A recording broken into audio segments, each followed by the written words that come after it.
अब हम नवग्रहों के बारे में बात करेंगे।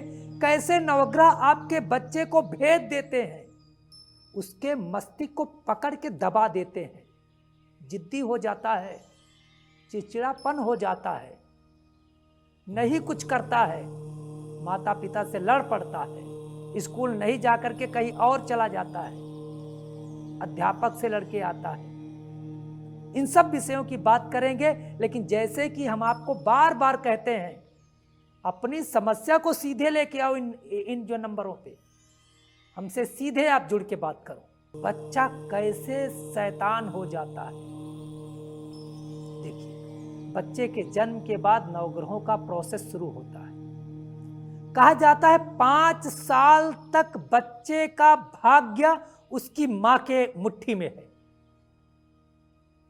जैसे माता कहती है बच्चा वैसे ही दौड़ता है, माता को देख करके खुश हो जाता है, माता उठा के अपने छाती से लगा करके प्यार करती है तो बच्चा भी प्यार करता है। लेकिन जैसे 5 से 7 साल की उम्र होती है वैसे उसका चंद्रमा ग्रह प्रभावित करता है। अब जिद करने लगा बच्चा। अब अगर जिद करने लगे तो क्या कार्य करना चाहिए? चांदी का चंद्रमा मोती लगा करके मामा के हाथ से हो सके तो ठीक है, नहीं तो मामा के हाथ से ना हो सके तो उसके बारे में बताता हूं। बच्चे के जिद्दी होने के कारण का, लग्न में यदि मंगल आ जाए, मंगल पापक ग्रह है, अग्नि तत्व है, खोपड़ी में आग भर देता है। बच्चा इतना गुस्सा होता है कि उठा के लठ मार देता है, चाकू छुरी की आते पकड़ लेता है। भाई, माता पिता को तब मालूम चलता है जब पुलिस घर आती है। बच्चे के जन्म कुंडली के तृतीय भाव में यदि नीच का मंगल, नीच का सूर्य आके बैठ जाए तो 2 स्थितियां हैं।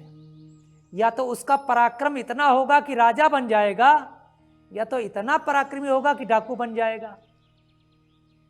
ऐसा योग है तो कुंडली जरूर दिखाए। आपका बच्चा आपकी बात को नहीं सुन रहा है तो इग्नोर मत करिए, क्योंकि उसके लग्न के ग्रह उसे जिद्दी बना रहे हैं और वो आपको माता पिता समझता ही नहीं है, केवल पैसे के लिए समझता है।